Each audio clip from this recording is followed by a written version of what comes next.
الله وبركاته.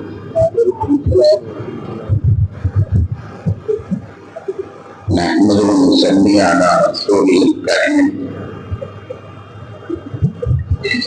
أما بعد، وقد قال الله تعالى في كلامه الكريم والفرقان المجيد: أعوذ بالله من الشيطان الرجيم. بسم الله الرحمن الرحيم.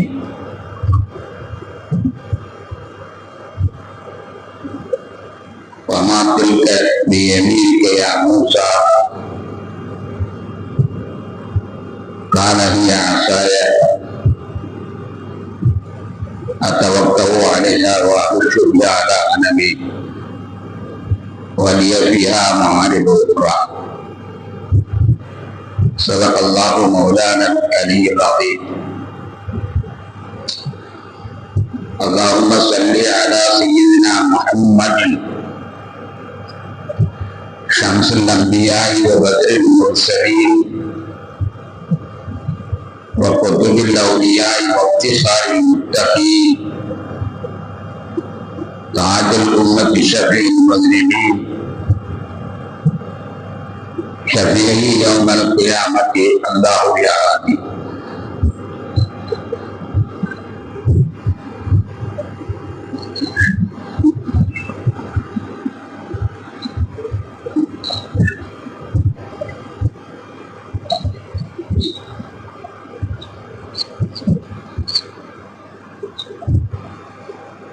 கண்ணியத்திற்கும் இந்த மரியாதைக்கும் வீட்டான பெரியோர்களே, சகோதரர்களே,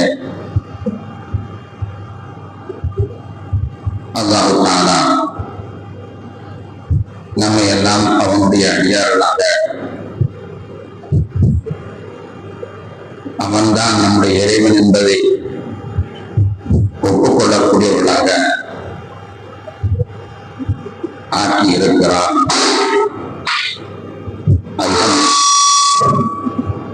அல்ஹம்துலில்லாஹ். நாம் அல்லாஹ்வுடைய அடியார்களாக இருக்கிறோம். அதுதான் நாம் எடுத்துக்கொண்ட உறுதிமொழி. அல்லாஹ்வுடைய அடியார்களாக இருக்கிறோம் என்று நம்பியிருக்கக்கூடிய நாம் அல்லாஹ்விற்கும் நமக்கும் இடையில் உள்ள தொடர்பு எத்தகையது? அவன் நம்மோடு எந்த அளவில் சம்பந்தப்பட்டிருக்கிறான்?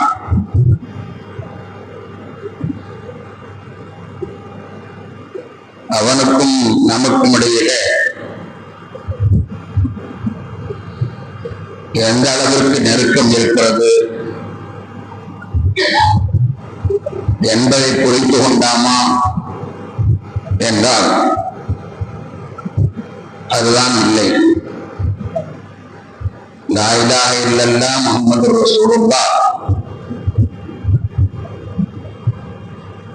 அல்லாஹ்வை தவிர வணங்கப்படுவோன் யாரும் இல்லை என்று நாம் உறுதியாக நம்புகிறோம்.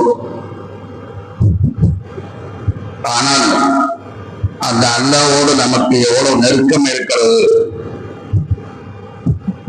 என்று புரிந்து கொண்டோமா என்றால் இல்லை என்றுதான் சொல்ல வேண்டும். அல்லாஹ்விற்கும் நமக்கிடையே எவ்வளவு நெருக்கம் இருக்கிறது என்பதை விளக்குவதற்கு ஒரே ஒரு சம்பவத்தை, அல்லாஹ் எடுத்துக்காட்டாக சொல்லக்கூடிய ஒரு சம்பவத்தை உங்கள் கண் முன்னால் நான் கொண்டு வருகிறேன். நபி மூசா அலைஹிஸ்ஸலாத்து வஸ்ஸலாம் அவர்கள் தன்னுடைய நாட்டிலிருந்து வேறொரு நாட்டிற்கு குடிபெயர்கிறார்கள். அங்கேயே திருமணம் முடித்து குழந்தைகளை பெற்று நீண்ட காலம் வாழ்ந்து கொண்டிருக்கிறார்கள். அவர்களுக்கு தன்னுடைய தாயை பார்க்க வேண்டும் என்று ஆசை ஏற்படுகிறது. அவர்கள் தாய் வாழுமிடம் எகிப்து. அந்த எகிப்து தேசத்தினை சென்று தன்னுடைய தாயை பார்க்க வேண்டும் என்று ஆசை கொள்கிறார்கள். உடனே தன்னுடைய பிள்ளைகள் எல்லாம் அழைத்துக் கொண்டு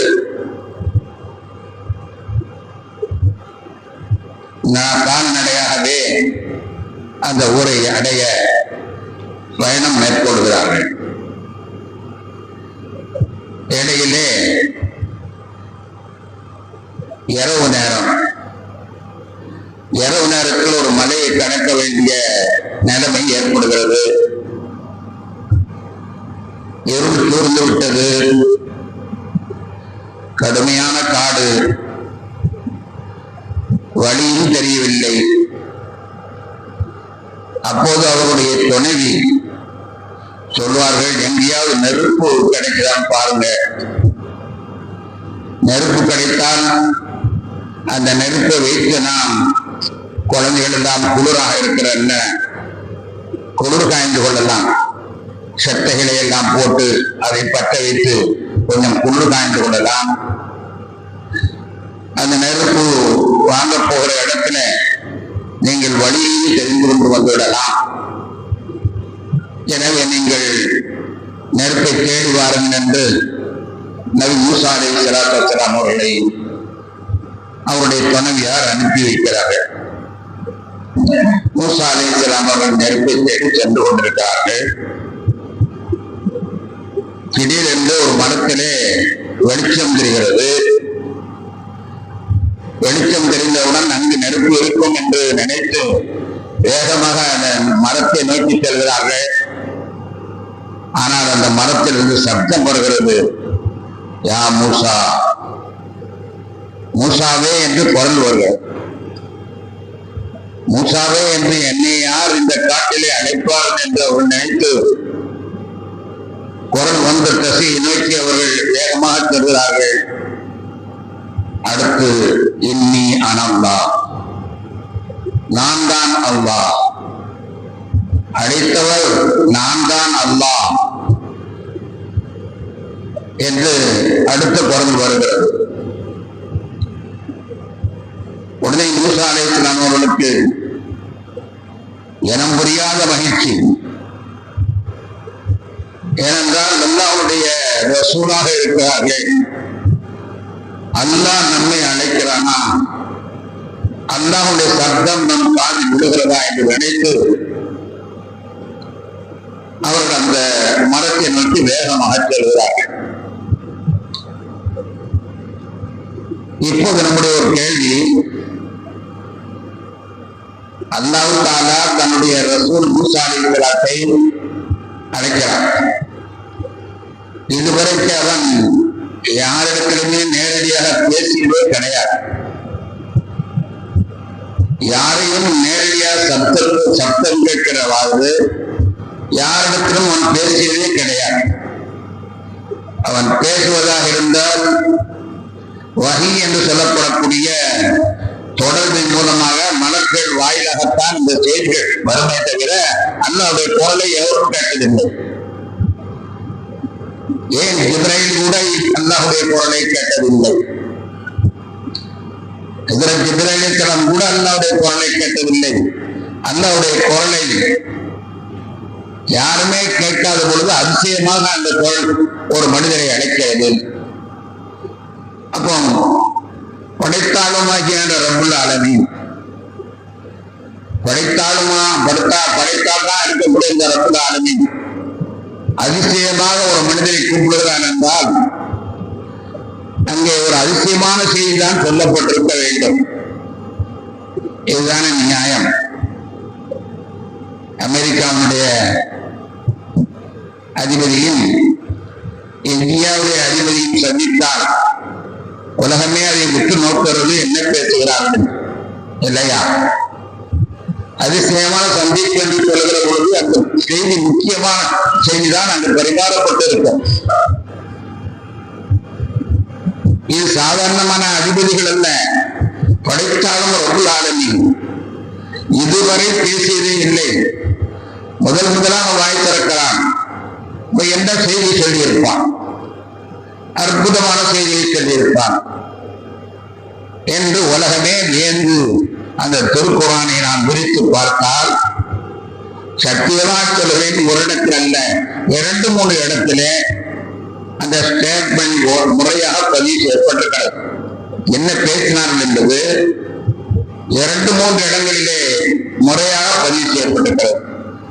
என்ன பேசினார்கள்? அதிசயமாக, அதிமுக்கியமான, மிக மிக முக்கியமான, மனிதர்களுக்கு தேவையான ஏதோ உபதேசம் சொல்லப்பட்டிருக்க வேண்டும். என்ன அது என்று நாம் திருக்குர்ஆனுடைய தாள்களை புரட்டி பார்த்தால், மூசாவே, உன் கையில் இருப்பது என்ன? அது ஒரு அசாக்கம். அது எதற்கு? அதற்கு நான் ஆடுகளுக்கு தடைப்படுத்தி போடுவேன், சமயத்தில் அதை ஊன்றி அமர்ந்து கொள்வேன், இன்னும் பல வேலைகள் அதிலே இருக்கிறது. மூசா அலைஹிஸ்ஸலாம் அவர்கள் மெய் மறந்து தன் ரப்பு தன்னிடத்தில் பேசிவிட்டானே என்று உணர்ச்சி நேரமாக நின்று கொண்டிருக்கிறார்கள். அல்லாஹ் கேட்ட கேள்வி இதுதான், கையில் இருப்பது என்ன? அது தடி. அதை கொண்டு என்ன செய்வேன்? ஆடுகளுக்கு தடைப்படுத்தி போடுவேன், அது மீது சாய்ந்து நின்று கொள்வேன். சரி, அதை கீழே போடும். கீழே போட்டார்கள். உடனே அது ஒரு பாம்பாக உருவெடுத்து அவருடைய பற்றில் சீறியது. மூசா அலைஹிஸ்ஸலாம் அவர்கள் பயந்தார்கள். பாம்பை கண்டால் படையில் நடக்கும், படையை கண்டால் பாம்பு நடக்கும். மூசா அலைஹிஸ்ஸலாம் பயந்தார்கள். பயப்படாதீர்கள், அதை பிடியுங்கள் என்றான் அல்லாஹ். அதை பிடித்தார்கள். அது கம்பாக மாறியது. இதுதான் அங்கே பேசப்பட்ட பேசுபொருள். அந்த பேசப்பட்ட பேசுபொருள் இதுதான். இதை சில 2-3 இடங்களிலே 4 இடங்களிலே அல்லாஹ் தஆலா தெளிவாக சொல்கிறான். இப்பொழுது ஆச்சரியத்தோடு அந்த குர்ஆனை அணுகு போனவர்களுக்கு ஏமாற்றம் தான் மிஞ்சுகிறது. எவ்வளவு அதிமுக்கியமான செய்தி பேசப்பட்டிருக்க வேண்டும். அல்லாஹ் அதிசயமாக தன்னுடைய குரலை வெளிப்படுத்தி ஒரு மனிதனோடு பேசுகிறான் என்றால் அது எவ்வளவு அதிசயமான செய்தியாக இருந்திருக்க வேண்டும். ஆனால் இது என்ன கம்பு பாம்பு இப்படி சாதாரண செய்தியா இருக்கிறது என்று நாம் நினைக்கும் பொழுது அங்குதான் நாம் அல்லாஹ்வை புரிந்து கொள்ள வேண்டும், அல்லாஹ்வுடைய ஆளுமையை புரிந்து கொள்ள வேண்டும். அதை விளக்குவதா இருந்தால் சாதாரணமாக நம்முடைய நிகழ்வுகளில் நடக்கக்கூடிய செய்திகளை நீங்கள் சிந்தித்து பாருங்கள். ஒருவர் எல்லாரோடும் சேர்ந்து அழகான பிரியாணி உணவு சாப்பிட்டார். எல்லோரும் சாப்பிட்டார்கள். ஆனா ஒருத்தருக்கு மட்டும் வயிற்றுப்போக்கு வந்துச்சு. வயிற்றுப்போக்கு ஏற்பட்டு விட்டது. வயிற்றுப்போக்கு ஏற்பட்டுச்சு. ஏன் வயிற்றுப்போக்கு ஏற்பட்டுச்சு தெரியல. எல்லாரும் நல்லாத்தான் இருக்கிறாங்க. நல்ல அதிசயமான சாப்பாடு. அதுவும் தமிழகத்தை பொறுத்தவரை மருந்து பொருள்கள் தான் மசாலாவாக, மருந்துகள் தான் மசாலாவாக, மிளகு என்றும் இஞ்சி என்றும் பூண்டு என்றும் எல்லாமே மருந்து பொருள்கள். அப்படி ஆக்கப்பட்ட சாப்பாடு ஏன் விஷமா, ஏன் வயிற்று போக்கு ஆரம்பித்தது என்று கேட்டால் கடைசியான பதில் என்ன தெரியுமா? அல்லாஹ் நாடல, அல்லாஹ் நாடல, அதனால ஜீரணம் ஆகல. இதுதான் உண்மையான பதில். அல்லாஹ் நாடல, ஜீரணமாக. சரி, உடனே அவர் மருத்துவத்தை போறார். மருத்துவத்தை போய் அவரிடத்துல இதற்கான சிகிச்சையை கேட்கிற பொழுது மாத்திரை கொடுத்தார். 2வது நாளும் போனாரு, வயிற்றுப்போக்கு நிக்கல. வயிற்றுப்போக்கு நிக்கல. டாக்டர் நீங்க மருந்து கொடுத்தீங்க, நான் சாப்பிட்டேன், வயிற்றுப்போக்கு நிக்கல. வயிற்றுப்போக்கு நிக்கலையா? வாசல் ஒரு போர்டு இருக்கு, போய் பாருங்க. என்ன போர்டு இருக்குது? மருந்து அளிப்பது மருத்துவர் பணி, குணம் அளிப்பது இறைவனுடைய பணி, மருந்து அளிப்பது மருத்துவருடைய பணி, குணம் அளிப்பது இறைவனுடைய பணி. எழுதியிருக்கா? அல்லாஹ்வுடைய நாட்டம் இல்லை, அதனால உங்களுக்கு குணமாகல. வயிற்றுப்போக்கு சரியாக ஆகவில்லை, ஏனென்று மருத்துவரே சொல்கிறார், நான் மருந்து தான் கொடுப்பேன், அதனால எனக்கு மருத்துவன் பேரு. குணப்படுத்துறவன் தான் எனக்கு குணத்தவன் பேர் வச்சிருக்கணும், எனக்கு மருத்துவர் தான் பேர் வச்சிருக்காங்க, மருந்து தான் கொடுப்பேன். இப்ப குணப்படுத்துறது யாருன்னா இறைவன். இரவு தூங்க போனார் அல்ல போம் மெத்தைகள், அழகான மெத்தை யாரோ அன்பளிப்பு செஞ்சிருக்காங்க, நல்ல அற்புதமான மெத்தை, அல்லாஹ் தஆலா கூலி வழங்குவானாக. நல்ல போம் மெத்தை நம்ம வீட்டுல படுத்திருக்கோம், நல்ல போம் மெத்தை, ஏசி பதமாக இருக்கிறது. நமக்கு வெளிச்சம் பிடிக்காது என்பதற்காக லைட்டான வெளிச்சத்தை வச்சிருக்கிறோம். பிள்ளைகளெல்லாம் சொல்லியாச்சு, அத்தான் படுக்க போறாரு, யாரும் பேசாதீங்க என்று. ஒரு குரலும் இல்லை, இதமான காற்று, பதமான மெத்தை, அற்புதமாக படுத்து உறங்கணும். ஆனா காலையில் எழுந்துச்சா சொல்றாரு, தூக்கமே வரல. ஏப்பா தூக்கம் வரல? ஏன் தூக்கம் வரல? ஏசியில குறையில்லை, அந்த தலைவாணி வைக்கிற தலைவாணியில ஒரு இன்ச்சு குறைஞ்சா கூட தூக்கம் இல்லாம போயிடும். அப்படிலாம் ஒண்ணு இல்லை. வெளிச்சமும் நல்ல டிம்மா இருந்தது, நல்ல மனமான ஏர் பிஸ்டர்களும் வைக்கப்பட்டிருந்துச்சு, எல்லாமே இல்லை. ஏன் தூக்கம் வரல? அல்லாஹ் நாடல, தூக்கம் வரல. அல்லாஹ் நாடல, தூக்கம் வரல. கண்ணியத்திற்குரியவர்களே, நம்முடைய நிகழ்வுகள் அன்றாடம் நாம் காணக்கூடிய நிகழ்வுகள். இங்கிருந்து பார்க்கும்போது போய் ஒரு வேலையை முடித்து விட்டு போகலாம் நம்ம நினைச்சு போனோம். கரெக்டா பிளான் பண்ணித்தான் போனோம், பிளான் பண்ணி பேசுற போனோம், பிளான் பண்ணி அவன் தான். ஆனா அந்த வேலை முடியல. நாம் யாரை நாடி சென்றோமோ அவனும் இருந்தால், நம்முடைய பஸ்ஸும் ஒழுங்காக இருந்தது, நேரப்படுத்தி போறோம், எல்லாமே சந்திப்புத்தான். ஆனா ஏதோ தாங்க முடியல. ஏன் முடியல? அல்லாஹ் நாடல இல்லையா?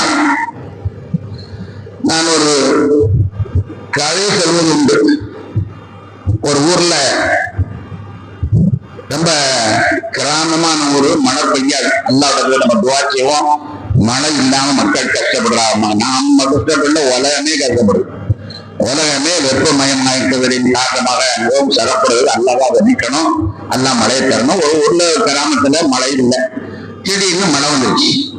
மழை வந்த உடனே அந்த வீட்டுல உள்ள சின்ன குடிசையில் உள்ள கிளவி பேத்தியை கூப்பிட்டு, ஏமா மழை வருது, அதனால பாத்திரத்தை எல்லாம் வெளியெடுத்து போடு, நான் போய் ஆடு நனையுது, மாடு நனையுது, அது கட்டி போட்டுட்டு அது ஒரு பத்திரமான இடத்துல பங்கு வச்சுட்டு வந்துடுறேன். மழை வருது, நல்ல மழை வருது, நீ பாத்திரத்தான் வெளியில எடுத்து போடு என்று சொல்லி போட்டு இந்த அம்மா போய் ஆடு மாடுகளை எல்லாம் கட்டி போட்டு போய் நல்ல மழை, சும்மா ஒரு 10 நிமிஷத்துக்கு அப்படியே அறுத்து ஊத்திடுச்சு. வரும்போதே கற்பனை வயிற்று வந்திருக்கு, பேச்சு இன்னைக்கு பாத்திரத்தை பூரா வெளியில எடுத்து போட்டிருப்பா, அதனால தண்ணி பூரா நிறைஞ்சிருக்கும். ஒரு வாரத்துக்கு நம்ம அழகா தண்ணி உபயோகிச்சிடலாம். தண்ணி நிறைஞ்சிருக்கும், பாத்திரங்கள் எல்லாம் வெளியே எடுக்க கூடாது, எல்லா பாத்திரம் தண்ணி இருக்கும், அதனால நம்ம நிறைஞ்சு வரலாம். நிறைஞ்சிருக்கும், நம்ம கவலைப்படாம இந்த ஒரு வாரத்துக்கு விளைச்சலான்னு உள்ள வந்து பார்த்தா ஒரு பாத்திரத்தால் தண்ணி இல்லை. ஏன்னு கேட்டா பாத்திரத்தை எடுத்துதான் போடத்தன்ன நிறுத்தி சொல்லுங்க என்று அந்த பேச்சு சொல்றான். பாத்திரத்தை எடுத்து வைக்க சொன்னேன், ஆனா நிறுத்திட்டு சொன்னீங்க, நான் எதுக்கும் நினைச்சு எல்லா தண்ணி விட போட்டேன், எல்லாம் கூறப்பட்டேன், ஒரு தொட்டு தண்ணி கூட இல்லை. மழை பொழிந்தது, ஆனால் தண்ணி பிடிக்க முடியல. அதே மாதிரி தான் நம்ம வீட்டுல பாத்தீங்கன்னா தம்பி ஒருத்தர் 10,000 ரூபாய் போற, இன்னொருத்தர் 20 ரூபாய் போற, ஆனா தேவை முடிஞ்ச மாதிரி தெரியல. பணம் நிறைய இருக்குது, பெரிய பணக்காரங்களும் அப்படித்தான் சொல்லிட்டு இருக்காங்க, பணம்ல நிறைய இருக்குது, ஆனா என்னமோ தெரியல, பரக்கத்தில்லை. என்னன்னா அல்லாஹ் நாடு. பரக்கத்தில்லைன்னா என்ன அர்த்தம்? அல்லாஹ் நாடு. பணத்துக்கு குறைவில்லை, டிராக்டர் வந்து விழுந்துகிட்டு தான் இருக்குது, வீட்டுல ஏதாவது வேற வந்துகிட்டே இருக்கு, அது பண்ணிட்டு வர காசு பறக்கத்தில்லை. பறக்கத்து யாரு தருவா? அந்த அல்லாஹ் இல்லையா? நம்முடைய நிகழ்வுகள் ஒவ்வொன்றாக எண்ணி பாருங்கள். ஒரு மாப்பிள்ளை, நம்ம வீட்டுல ஒரு பொண்ணு, அந்த பொண்ணுக்கு நல்ல மாப்பிள்ளைய தேடணும். லண்டன்ல இருக்கிறோம் கேள்விப்பட்டோம். இங்கிருந்து லண்டனுக்கு போய் உட்கார்ந்து ஆளை பார்த்து வச்சு அங்க உள்ள ஆள்கிட்ட விசாரிச்சு, அந்த குடும்பத்தை விசாரிச்சு, இந்த குடும்பத்தை விசாரிச்சு, ரொம்ப சூப்பர் மாப்பிள்ள, ரொம்ப நல்ல மனுஷன், ரொம்ப அற்புதமா நடலாம். உடனே சரின்னு கல்யாண பத்திரிகை, ஒரு பத்திரிகை மட்டும் 500 ரூபா அந்த அளவுக்கு அடிச்சு இப்பெல்லாம் அப்படித்தான் அடிக்கிறாங்க. மற்ற கல்யாண பத்திரிகை ஏதோ ஒரு அழிப்பு தூக்கி போறாங்கன்னு அதை என்னமோ சீர் கொடுக்குறான்னு நினைச்சுக்கிட்டு 500 ரூபாய்க்கு பத்திரிகை அடிச்சு பிரமாதமா கல்யாணம் இருந்து வச்சு அது வச்சு இது வச்சு எல்லாம் செஞ்சாச்சு. ஆனா அடுத்த வாரம் பிரச்சனை பஞ்சாயத்துல வந்துச்சு. அடுத்த வாரம் பிரச்சனை பஞ்சாயத்துல வந்துச்சு. என்றடா ஏன் என்னாச்சு? நாங்கள் கையை பிடித்து கொடுத்தோம், மனசை பிடித்து கொடுக்கிறவன் அல்ல, அவன் மனசை பிடித்து கொடுக்க இல்லை. கையை பிடித்து கொடுத்தான். ஆனா கையை பிடித்து கொடுத்தால் போதுமா? மனதை பிடித்து கொடுக்க வேண்டும் அல்லவா? மனதை பிடித்து கொடுக்கவே அல்லாஹ் இல்லை. இப்ப இன்னைக்கு யோசிச்சு பாருங்க, நாம் சாப்பாடும் சிமிக்கல்னா சாப்பிடும்போது அல்லாத, நமக்கு மருந்து குணமாகணும்னா அந்த மருந்துக்கு அல்லாத, நமக்கு உறக்கம் வரணும்னால் அதுக்கு அல்லாத, நம்ம வீட்டுல பறக்க தேவைப்படுனா அதுக்கு அல்லாத, வாழ்க்கை சிறக்கணும்னா அல்லாத. ஆக அல்ல ஒவ்வொன்றையும் நின்றுகிட்டு இருக்கான். நமக்கு தெரியறது இல்லை. மாயக்கும் மின் அஜ்வா சலாதத்தின் இல்லாஹ் வராபியும் வலா ஹம்சத்தின் இல்லாஹ் சாதிசம். உங்களுக்கு தெரியாதுப்பா. நீங்க 3 பேரை பேசிக்கிட்டு இருந்தீங்கன்னா அங்க 4ஆவது ஒருத்தர் இருந்துகிட்டு இருக்கான், அது உங்களுக்கு தெரியாது. 5 பேரா பேசிக்கிட்டு இருந்தீங்கன்னா 6ஆவது ஒருத்தர் இருந்துகிட்டு இருக்கான். அதோட சின்ன கூட்டமோ பெரிய கூட்டமோ அல்லாஹ் எங்கேயோ இருக்கிறான். அவனுக்கு நமக்கு சொன்னான், மாமனா மச்சானா, நம்மளை படைச்சா அவ்வளவுதான், சா வைக்கிறேன் அவ்வளவுதான், 5 பேராவது நமக்கு தகுந்தனே கிடையாது என்றுதான் நாம நினைச்சுக்கிட்டு இருக்கோம். அந்த ரப்புக்கு நமக்கு இடையில இருக்கிறது. ஆனா அவன் என்ன செய்யறான்னா, நான் சாப்பிடும் போதும் அவன் தேவைப்படுகிறான், நான் தூங்கும் பொழுதும் அவன் தேவைப்படுகிறான். சொல்லும் அதை இடையில சமயத்தில் சொல்லி காட்டுவான். மடப்பையில நீ படுத்திருக்கும் பொழுது ஒரே பக்கமாக படுத்துட்டா ரத்தம் உறைஞ்சிருக்காண்டி உன்னை நான் வலப்பக்கமா நான் புரட்டி விடுறேன். அப்படி தூங்கும்போது ஒரே பக்கத்துல படுத்தா ரத்தம் உறைந்து விடுவதற்காண்டி அவனை நான் வாக்கு பக்கத்துல புரட்டி விடுறேன், ஒரு இட பக்கத்துல புரட்டி விடுறேன். நீ தூங்குற, நான் உன்னை புரட்டி விட்டு உட்காந்துட்டு நாட்கள் இந்த ஆட்சிவான் ஆதானிகள் இன்னொரு இடத்துவான். காதல தட்டி தட்டி உன்னை தூங்க வைக்கிறேன். ஆதானி காதுகளை தட்டி தட்டி தூங்க வைக்கிறோம், நாம் தூங்க வைக்கிறோம். ஆக ஒரு நிமிஷம் கூட அவன் இல்லாமல் ஒன்றால் எந்த வேலையும் செய்ய முடியாது. அவனுடைய நாட்டம் இல்லையானால் தூக்கம் வராது. அவனுடைய உதவி இல்லையானால் மருந்து பலன் அளிக்காது. அவனுடைய உதவி இல்லையானால் பரக்கத்து இருக்காது. அவன் உதவி இல்லையானால் மணமக்கள் வாழ மாட்டாது. அவன் உதவி இல்லையானால் உன்னால் எந்த காரியமும் ஆற்ற முடியாது. அப்படி இருக்கக்கூடிய நிலைமையில முக்கியமான செய்தி இதை நாம் புரிந்து கொண்டோமே ஆனால், நாம் ஒவ்வொரு நிமிடங்களிலேயும், ஒவ்வொரு பேச்சிலையும், ஒவ்வொரு அசைவிலையும் அல்லாஹ் நமக்கு உதவி செய்து கொண்டிருக்கிறார். அவன் என்ன அர்த்தம் தெரியுமா? ஆட்களை வச்சு வேலை வாங்கல, அவனா வேலை வாங்குறான். எல்லாமே அவனாத்தான் பார்க்கிறான். ஆகது என்ற ஆயத்துக்கு வசனத்துக்கு என்ன பொருள் தெரியுமா? ஆட்களை வச்சு மலக்களை வச்சு வேலை பார்க்கிறான், தப்பா நடத்திட்டு உட்கார்ந்துருக்காங்க. ஆகது எல்லா வேலையும் அவனாத்தான் பார்க்க, யார் அவனுக்கு துணை கிடையாது. அதிசயமான சக்தி உடைத்த ரப்புல் ஆலமீன் நம் ஒவ்வொருவரையும் ஒரு ஆளுமையுடன் ஒவ்வொரு காரியத்திலையும் அவனை செய்து கொண்டிருக்கிறான். அப்படி இருதில்ல. இங்க வாங்க, நம்ம சரித்திரத்துல மூசா அலைஹிஸ்ஸலாம் வந்தார்கள். யா மூசா இன்னி அதெல்லாம் அல்லாஹ் அவங்கள்ட்ட கேட்டான், மூசாவே உங்களுடைய வலதுகரத்தில் இருப்பது என்ன என்று கேட்டான். அப்ப அவங்க ரசூல், அவங்க அந்த ரசூலுடைய அடிப்படையில் அவங்க என்ன பதில் சொல்லி தெரியுமா? யா அல்லாஹ் இது நீ கொடுத்த கம்பு, யா அல்லாஹ் இது நீ கொடுத்த கம்பு. அப்படி அவங்க சொல்லியிருக்கணும் சம்திங் அங்க பதில் அவங்க சொல்ல. என்ன செய்வீங்க? ஆடுகளுக்கு தப்பு, சம்திங் ராங். அல்லாவே உங்களுடைய உத்தரவு இருந்தால் ஆடுகளுக்கு தலைவருக்கு போடுவேன், நான் உட்காருவேன், அது ஒரு தப்பு. உன்னுடைய உத்தரவு இருந்தால் நான் அதில் உட்காருவேன். நான் என்னுடைய கம்பும் என்னுடைய நான் என்று பேசிவிட்டேனே, உம்மால் என் இல்லாமல் என்ன செய்ய முடியும், என் இல்லாமல் உன்னால் என்ன செய்ய முடியும், நான் நினைத்தால் இந்த கம்பை பாம்பாக ஆக்குவேன், அது உனக்கு பயன் தர வேண்டுமானால் என்னுடைய ஒரு விசாரம் போடுகள் அவட பாம்பா மாற்றி பற்றியா, இந்த உறவு இல்லையானால் இந்த கம்பு பாம்பாக ஆகும். பாம்பாக ஆகித்தான் அல்ல நமக்கு கொடுக்கணும். இல்ல நம்ம எத்தனை பேர் பார்த்துக்கிறோம், நம்ம புள்ள அழகான நம்மளை வளர்க்கும் வைக்கும் எடுத்துக்கிட்டோம், கடைசியில் அந்த புள்ளதான் நமக்கு வினையா வந்து சார் இல்லையா, பாவமா இருக்கும். எத்தனையோ குடும்பங்கள்ல பார்க்கிறோம், தகப்பனார் பிள்ளையை போட்டி போட்டி வளர்த்தார், எல்லாமே கவனிக்கும் நினைத்தார், கடைசியில் அவன் தான் அந்த பிள்ளைக்கு அழிவு காரணமாயிடும் இல்லையா, பாவமா இருக்கும். சில பேருக்கு அவருடைய செல்வங்கள் தான் அவர்களுடைய ஆரோக்கியத்தை வாழ்க்கைக்கு தான் அவன் வாழ்க்கையின் அழிவு காரணமாக இருக்கிறது. மனைவியை நினைத்தான் இந்த மனைவியால் பொது வாழ்ந்து அந்த மனைவி எதிரியாக மாறிவிடுகிறாள். அம்மாவை நினைத்தான் அம்மா நான் பகுதியாக அவளே எதிரியாக மாறுதான். யாருக்கு மாறுது, கம்பு பாம்பாக மாறியது. இதைத்தான் அல்லாஹ் சொல்லி காட்டினான். ஒரு பெரிய தத்துவம் பேசப்பட்டிருக்கிறது. எவ்வளவு பெரிய தத்துவம் என்றால் இதை புரிந்திருந்தால் உலகமே நிம்மதியாகும். அந்த தத்துவம் என்ன தெரியுமா, எல்லாமே அல்லாஹ். அதை மூசாவே புரிந்து மக்களுக்கு சொல்லுங்கள். எல்லாம் செய்யறதெல்லாம் அல்லாஹ். சாப்பிட மீண்டும் யோசித்து பாருங்கள். சாப்பாடு சீரணமாகுவதும், நாம் தூங்குவதும், நம்முடைய மருந்து பலனளிப்பதும், நம்முடைய குடும்பம் மகிழ்ச்சியாக இருப்பதும், நம்முடைய மணமக்கள் மகிழ்ச்சியாக இருப்பதும், நமக்கு பணம் வந்தால் வரக்கத்தாக இருப்பதும், நாம் ஒரு வேலையை செய்வதாக இருந்தால் இந்த வேலையை செய்வதாக எல்லாமே அல்லாஹ். அந்த தத்துவத்தை எல்லாம் புரிய வைக்கலாம். அதெல்லாம் மிக முக்கியமான ரகசியம். வேறு வெறுதனை கண்டபுடம் இல்லை. மிக முக்கியமான செய்தியை புரிஞ்சுக்கணும். மூசாவே இந்த கம்பு உங்களுடைய கம்பு அல்ல, நான் கொடுத்த கம்பு. அதை நினைச்சுட்டார். தலை நீர் வெடித்து போனவில்லை, நான் நாடினால் தலை வெடிக்க முடியும், அதை நினைத்துப்பார்.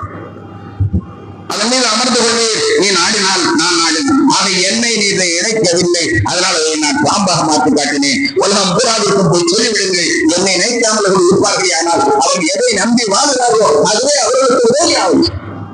அவர்கள் அனுப்பதற்கு அதுதான் காரணம். போய் சொல்லுங்கள் என்று அவர் சொன்ன ஒரு அற்புதமான செய்தி அன்று சொல்லப்பட்டது.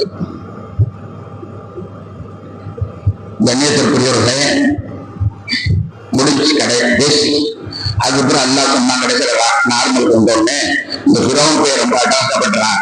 அவர் தன்னை கடவுள் சொல்லிட்டு நீ அங்கிட்ட போங்க, அவங்களோட போங்கன்னு சொன்னோடனே நம்ம எல்லாம் பயான் பண்ணா இங்க பள்ளியாசலை தாண்டதுக்குள்ள எல்லா பயானும் மறந்துவோம். பள்ளியாசலை தாண்டதுக்கு வெளியில பண்ணோடனே நான் அப்படி பேச ஆரம்பிச்சோம். வழியை தாண்டாவே போதும், அந்த பயான் எல்லாம் அப்படி போயிடும். ஆனா மூசா அலைஹிஸ்ஸலாத்துக்கு நபி அல்லவா, ரசூல் அல்லவா, அவங்களுக்கு அந்த செய்தி மனசுல நல்லா பதிஞ்சிச்சு, அவங்க மூளையில நல்லா ஏறிச்சு. அவங்க மூளையில அந்த செய்தி நல்லா ஏறிச்சு. அப்பொழுது அல்லாஹ் தஆலா அவர்களை கண்ணா பிறந்து போனான். சரி போட்டோம்னா சரி போயிட்டாங்க. மூசா அலைஹிஸ்ஸலாத்துக்கு போயிட்டாங்க. அப்படி போயிட்டாங்க. நான் என்ன அர்த்தம், இங்க ஒரு பொம்பளை உட்கார்ந்து இருக்கு, நாளைக்கு புள்ளை உட்கார்ந்து இருக்கு, காட்டுல உட்கார்ந்து இருக்கு. காட்டுல புலியும் சிங்கம் நடக்கூடிய காடு, வெளிச்சம் இல்ல, வெயில் ஒண்ணுமே இல்ல, பிள்ளைகளை கூட்டிட்டு ஒரு பொம்பளை உட்கார்ந்து இருக்கு. அந்த பிள்ளைய கூட்டு போவோம்னா ஒரு நிலைக்கை இல்லை. அவர் அப்படி போயிட்டார் மூசா அலைஹிஸ்ஸலாம். வரலாற்றுல குர்ஆன் நீங்க புரட்டி பாத்தீங்கன்னா மூசா அலைஹிஸ்ஸலாமுடைய மனைவியை அழைச்சிட்டு போனாங்கன்னு ஒரு வார்த்தை கூட இல்லை. மூசா அலைஹிஸ்ஸலாமுடைய மனைவியை வந்து அழைச்சிட்டு போனாங்கன்னு ஒரு வார்த்தை இல்லை. காட்டுல விட்டதா இருக்குது, இவங்க போயிட்டாங்க. பிறவன் நோக்கி போயிட்டாங்க. வாங்க ஒரு காடு நேரம் பிறவன்ட்டு போனாங்க. பிறவன்ட்டு போயிட்டு பிறவன்ட்டு போறதுனால எகிப்து போய் சேர்ந்துட்டாங்க. எகிப்துக்கு போய் சேர்ந்துட்டு காலையில என்ன செய்யறாங்க, ஊருடைய எல்லைக்கு வர்றாங்க. அப்ப ஒருத்தர் கேட்டாரு, எங்க போறீங்க? எங்க குடும்பம் வருது, வரவேற்க போறேன். குடும்பம் வருதா அது காட்டுல விட்டு வந்து நீங்க எப்படி வருவது? நானா செய்றேன், நானா செய்றேன். யார் செய்றா? அவனை என்ன போட்டுருந்தான், அவன் அழைச்சிடுவான். குடும்பம் வரும் என்று எப்படி எதிர்பார்த்தீர்? குடும்பத்தை காட்டில் விட்டீர், குடும்பம் வரும் என்று எப்படி எதிர்பார்த்தீர்? நான் செய்றேன் என்று அவன் செய்யறான். அவன் செய்வான், சக்தி இருக்கு, எனக்கு நம்பிக்கை இருக்கு, வரும். பார்த்தா வந்துகிட்டே இருக்காங்க. அதிசயம் என்ன தெரியுமா? அவங்க எல்லாம் வந்துகிட்டு இருக்காங்க. வந்த உடனே கேட்டாங்க, என்னம்மா ஆச்சு? நாங்க உட்கார்ந்துருந்தோம். அந்த நேரம் பார்த்து அந்த பக்கமா வழிபோக்கர்கள் சிலர் போனாங்க. போனவங்க கேட்டாங்க, என்னம்மா நீங்க உட்கார்ந்துருக்கீங்க? இந்த மாதிரி என் மாப்பிள்ளை போனாரு, வந்தாரு, அவரை நாங்க நெருப்படுத்த போனோம், வர சொன்னோம். அப்படியே அம்மா அந்த காட்டுல இருக்கக்கூடாதுமா? இல்ல, நாங்க அவர் வருவார், வந்த உடனே நாங்க அவர் அழைச்சிட்டு நாங்க போறோம், அவர் அழைச்சிட்டு போறோம். இல்லம்மா, அந்த காட்டுல யாரும் விட்டக்கூடாது, வாங்க நாங்க உங்களை கொண்டு எதிர்த்து விட்டுறோம். அழைச்சி கொண்டு வந்து விட்டார்.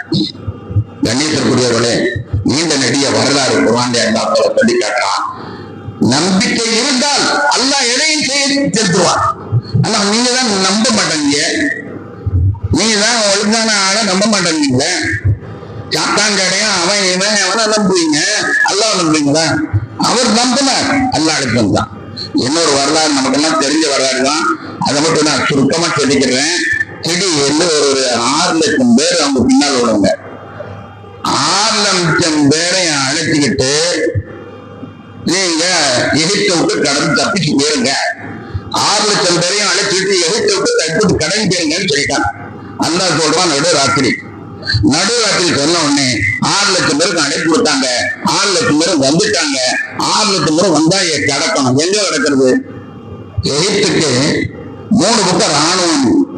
ஏன்னா இங்க எதிரிங்கிறதுனால அவங்க எப்பவும் ராணுவ உஜாரா இருக்கு. 3 பக்கம் ராணுவ உஜாரா இருக்கு.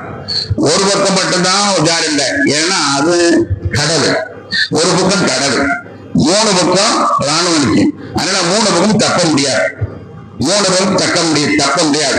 கடைசியில் அந்த கடல் விளையாட்டம் போயாகணும். 6 லட்சம் பேரும் நிக்கிறாங்க. அப்போ ஒருத்தர் கேட்டாரு, ரசூல் அவர்களே, ஒரு ஆளு தண்ணீரை கடப்ப இருந்தா கூட ஒரு படகு தயாரிக்கணும். ஒரு ஆளு தண்ணீர்ல இருந்து தப்பு இருந்தா கூட ஒரு படகு தயாரிக்கணும். 6 லட்சம் பேரை வச்சுக்கிட்டீங்க, ஒரு படகு கூட இல்ல, கடல் விட்டு தப்பிக்கிறேன்னு எப்படி தப்பிப்பீங்க? கேட்கிற கேள்வி. 6 லட்சம் பேரை நீங்க நிப்பாட்டி வச்சிருக்கீங்க, படகு ஒரு படகு கூட இல்லை. இன்னால முதலுக்கும் உன் பேச்ச கேட்டு நாங்க நல்லா மாட்டிக்கிட்டோம். பின்னாலே இப்ப பிறவன் வரப்போறோம், ஆட்சி அப்படியே கோழி புரிஞ்சுமா அப்படின்ட்டு நல்லா மாட்டிக்கிட்டோம். முன்னால கடவு, பின்னால பட்டாளம் பாடுறோம். நாங்க என்ன செஞ்சோம்? இன்னால முதலுக்கும் நாங்க ஒழுங்கா மாட்டிக்கிட்டோம் அப்படின்னு சொல்றோம். இப்படி அநியாயமா, இப்படி ஒரு அறிவில்லாம ஒரு காரியத்தை பண்றீங்களே. கடலை வைத்துக் கொண்டு கடலை கடப்பதற்கு ஒரு சின்ன வழி கூட செய்யாம எல்லாத்தையும் கூட நடுக்கமத்தை நிப்பாடி வச்சுட்டீரே, அறிவில்லாத ஒரு வேலையை செஞ்சீரே என்றவன் கேட்பான். கேட்டது நியாயம். செய்யறது நானா? செய்யறது நானா? செய்யறது நானா? எவன் சொன்னானா அவன் செய்வான். இவன் செய்யறான், நானா செய்யறேன். எவன் சொன்னானா செய்வான். எவ்வளவு நம்பிக்கை பாருங்க. உடனே அல்லாஹ் அறிதான், உங்களுடைய கம்பை கொண்டு அடிங்க, 12 பாதை திறக்கும். நல்ல அழகா அனுபவிச்சது. எவன் சொன்னா வழிகாட்டான். குர்ஆன்ல சொல்லுது, 12 பாதைகள் திறந்தது. அதிசயமாக, உலக அதிசயமாக தண்ணீர் பானமாக நிற்கிறது. அப்படியே தப்பி எல்லாருமே போயிட்டான். குர்ஆனிலே அல்லாஹ் அந்த வரலாற்றை சொல்லுவான். நான் செய்கிறேன் என்பதை நீ நம்புற வரைக்கும் தான் நீ அழிஞ்சு போற. நான் செய்கிறேன் என்று நீ நம்புற வரைக்கும் தான் நீ அழிஞ்சு போற. துணை இல்லாம, நாவி இல்லாம அழிஞ்சு போற. ஆனால் அல்லாஹ் செய்கிறான் என்பதை நீ உண்மையிலேயே நம்புவாயா? நம்ப வேண்டிய அளவுக்கு நம்புவாயா? அப்பத்து காட்டி நம்ப வேண்டிய அளவு. சும்மா வாய் பேச்சுக்கெல்லாம் நம்ப கூடாது. உண்மையா நம்பினா காப்பாற்றுறதுக்கு அல்லாஹ் தயாராக இருக்கிறான் என்ற அந்த வரலாறு கதை அல்ல, காலோற்சவம் அல்ல, கதை அல்ல, காலோற்சவம் அல்லது. அது உண்மையான நிகழ்ந்த நிகழ்வு.